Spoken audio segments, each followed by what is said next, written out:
Hi, I'm Nyesha McCauley, and you're watching AccessTV.org.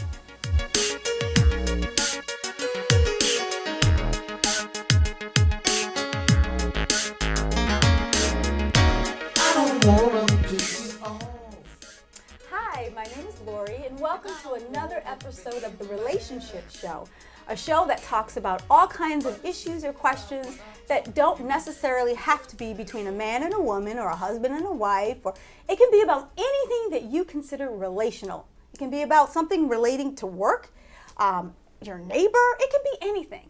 And if you have any questions that you want to send to The Relationship Show, visit yahoo.com and type in therelationshipshow@yahoo.com. Send me an email, and I want to hear every question that you have any question that you're looking for an answer, and I will do my best to get those questions answered for you. Because we want to make life easier, and sometimes just hearing it from somebody makes life a lot easier.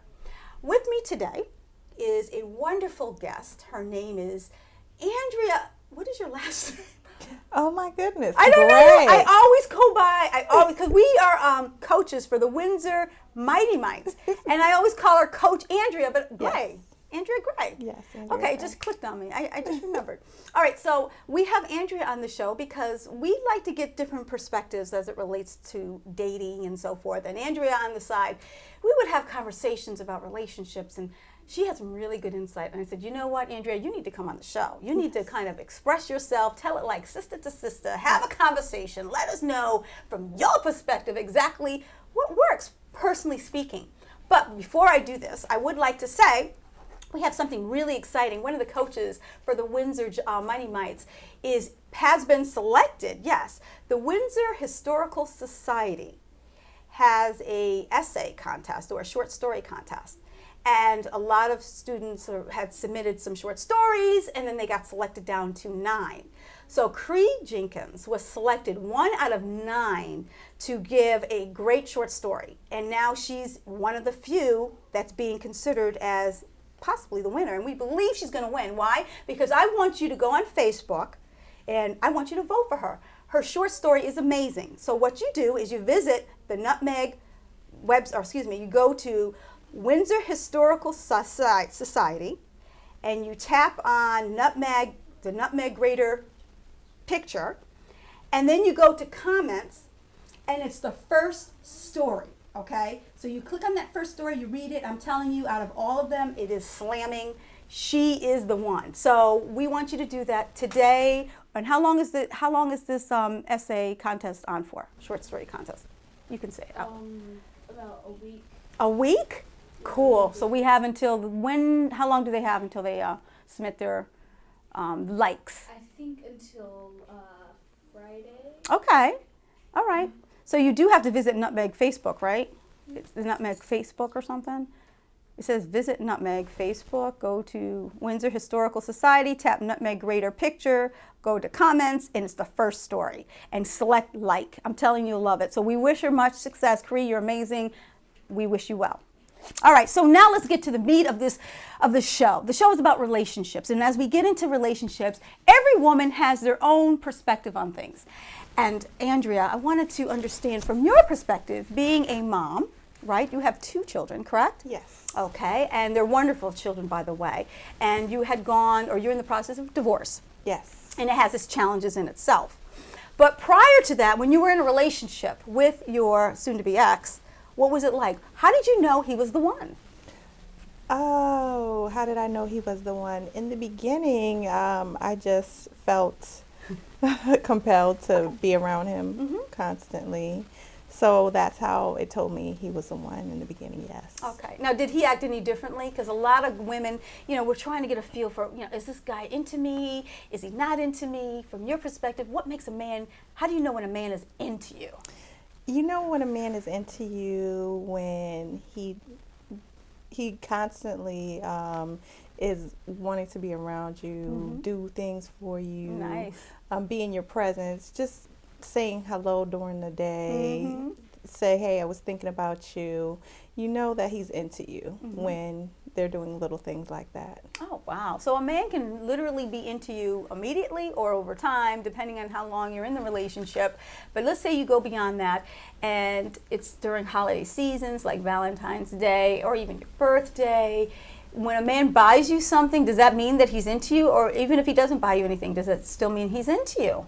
Well, I just think the thoughts, the acknowledgement. He doesn't have to buy you all these expensive gifts, but he has to make some kind of acknowledgement towards you that you are special on those days. Nice. Yes. I like that. I like that. So, ladies, you hear this from Andrea from a perspective of dating. You know, don't hold him down to, you didn't buy me this and you didn't buy me that. Just understand the man in himself. Like his form of love language, if you will, can be simply buying you a card saying you're on my mind, or getting you some beautiful flowers, or just calling you up on a regular to say you've been on my mind. So every man is different. Every man has his own way of showing his love.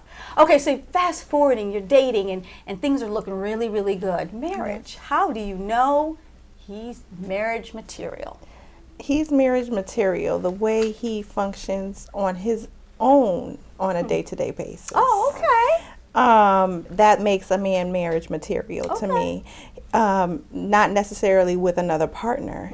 How he can hold his own self up, not needing someone right there. That shows me his potential as a man. Because we all love confident men, ladies. Yes. You got to have confidence. A man has to know when to step it up. Yes. You know what I mean? Yes. And he has to know when he's got to be the man in the relationship, because whether we want to admit it or not, we want a man to take over. We want not to control. No, not to control. Right? No controlling. That's right. We want the man to be able to know when he needs to step up and look out for us. He needs to know he's the man in the relationship, and you know what? My baby needs extra attention. Yes. I need to give my baby, that security to know that I'm always there for her. But he does not need to be controlling and all over you saying, where you at? He also needs to be able to have that security in himself. Being all over you is a sure sign that he's insecure. Having to be around you constantly is a sure sign. Having to call you constantly is a sure sign. Not trusting your word is a sure sign. You want to be able to go out with your girlfriends and go here, and he's okay with that. A sure sign when he's not okay is that he might have some insecurity problems, and it might be in the long run that you notice this even more, and then you're like, you feel suffocated, and you don't want to do that. No, you don't. So when you're in the relationship and you at some point start to realize that this man is about suffocating and also he's pretty low self-esteem, is it fair to say that it should end the relationship, you think? No, I don't think it should end the relationship. I think it should be recognized and brought up and possibly talked about, so that you guys can come to an understanding. People can get on the same page. Like, hey, I'm feeling suffocated. I think you're being a little bit too wishy-washy. You're asking me a lot of questions. You want your man to feel secure, but you shouldn't have to make extra steps to make him feel secure. That's right. Go ahead. Yes, and that's a big part. Very good. Yes. And so, ladies, as Andrea was saying, communication is key. You got to talk this through. If you're starting to feel senses of, okay, maybe he's a little clingy, and what's going on? Why is he having to ask me all these questions? You might want to have a conversation with him one night. And don't come at him aggressively, but just be able to talk to him and say, babe, I'm starting to feel a little uncomfortable with your actions. I'm starting to feel like something isn't right here. Let's talk about it. Would you agree? Communication is important. Communication is definitely the key.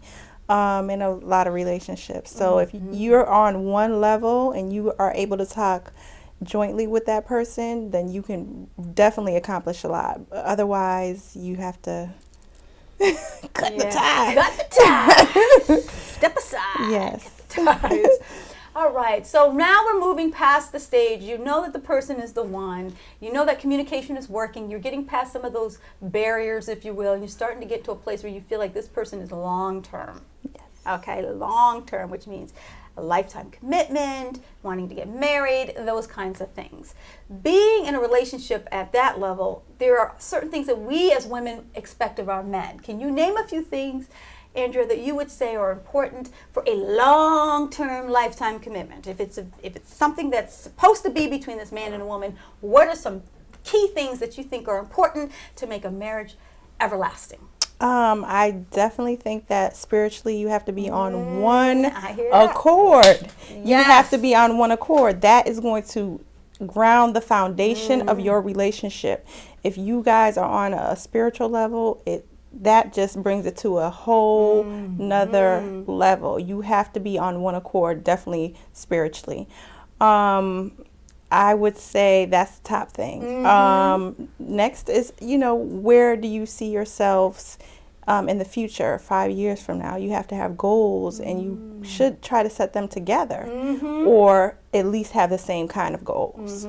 Children. I was going to say, what about children? What do you believe where children should be? Like, do you believe your child should go to college? Right. Some parents just be like, hey, when you're 18, you're out of here. You're out of here, And some people have a different outlook on how things should go for their children. So you have to be on one accord. Do you want more kids? Do you not want more That's a good kids? point, yeah. And that's where you build that is a lifetime partner. Beautiful. Beautiful. You have a lot of great insight. Yes. And that is key. You really do need to be grounded in what you two want together. Don't be selfish walking in saying, let me do my checklist. He's fine. He's taking care of me, and that's all I need. You got to start having that dialogue. You got to start communicating about what's truly important that's going to be an everlasting relationship, not short term. So great points. Yes. Okay, we have like 3 more minutes, and what I'd like to ask you, Andrea, is if you could give advice. Okay, there's a woman out there that's it doesn't necessarily even have to be in a relationship, but in your opinion, what is the most important thing that you want this woman to know as it relates to being in a relationship? Just anything that comes to your mind and heart. I would say know yourself first. Be at one with yourself first before you venture off and try to be with someone else. You have to know thyself. Knowing thyself is so important, because that can help you say yes or no. I like that. You can't just go into a relationship and say, I'm going to do what he wants me to do. I'm going to do this. I'm going to do that. You have to have, no, this is me. This is who I am. And if he can't respect that, then maybe he's not the one. Beautiful. Yes. Thank you so much. And we are out of time. And I want to thank you all for watching The Relationship Show. And if you have any questions that you want to send our way, you can visit Yahoo and type in, or actually, you don't even need to visit Yahoo. Just go on, click on the email, send a note and say therelationshipshow@yahoo.com, and send me some of those questions, and we'll do whatever we can to get them on the air. But remember this, the most important relationship starts with loving yourself first. We'll see you next time. But it seems like when I talk to you, the words get in the way.